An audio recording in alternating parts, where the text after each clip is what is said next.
ذی-النورین عثمان بن عفان رضی اللہ تعالیٰ عنہ کے قتل کی دعوت دی. نام نہاد یہی اہل بدعات نفس پرست یہی مسلمان تھے. نام نہاد جو آگے چل کے روافضہ اور شیعہ کے شکل میں نمودار ہوئے یہی اسلام کے علم بردار اپنے آپ کو بنے, لوگوں کو دھوکہ دیا اور پھر تلوار اٹھانے پر قتل و غارت اور خونریزی پر ان کی بدعت نے ان کو آمادہ کیا. ان کے لیڈروں نے بلایا اور مدینے پر چڑھائی کر کے عثمان بن عفان رضی اللہ تعالیٰ عنہ جیسے کو شہید کیا. پھر اس کے بعد قتل و غارت کا سلسلہ شروع. یہ تو یہاں.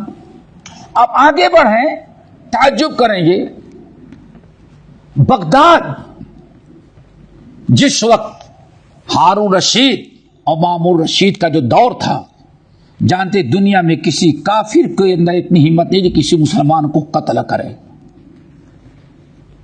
مسلمان بڑے ہی امن و امان سکون اور راحت کی زندگی گزار رہے تھے. لیکن معتزلہ جب پیدا ہوئے, مامون کے زمانے میں معتزلہ جب پیدا ہوئے اور پھر اسلام کے خلاف نفس پرستی, کتاب و سنت کو چھوڑا, دوسرے لفظ میں ہوا کو چھوڑ کر کے, خدا کو چھوڑ کر کے جب ہوا کی پر چلنے لگے, نفس پرستی پر آ گئے اور کتاب و سنت کو چھوڑ کر کے صراط مستقیم کو ترک کر کے محدثات اور بدعات پر عمل کرنے لگے. تو آپ ذرا بتائیں کتنے علماء کو قتل کیا اور سولی پر لٹکایا, پھانسی دی گئی, جیل میں ڈالا گیا, ہاتھ پیر باندھ کر کے دھوپ میں چھوڑ کر کے مار ڈالا گیا. سب کوئی ہندو اور غیر مسلم یہودی یہ کام نہیں کر رہے تھے, مسلمانوں کے ساتھ کر رہے تھے. مسلمانوں کے ساتھ کر رہے تھے. اب وہ سوچنا ہے یہاں کہ وہ کون سے مسلمان تھے جو مسلمانوں کے ساتھ کر رہے تھے. احمد بن حنبل رحمت اللہ علیہ کی مثال سامنے ہے.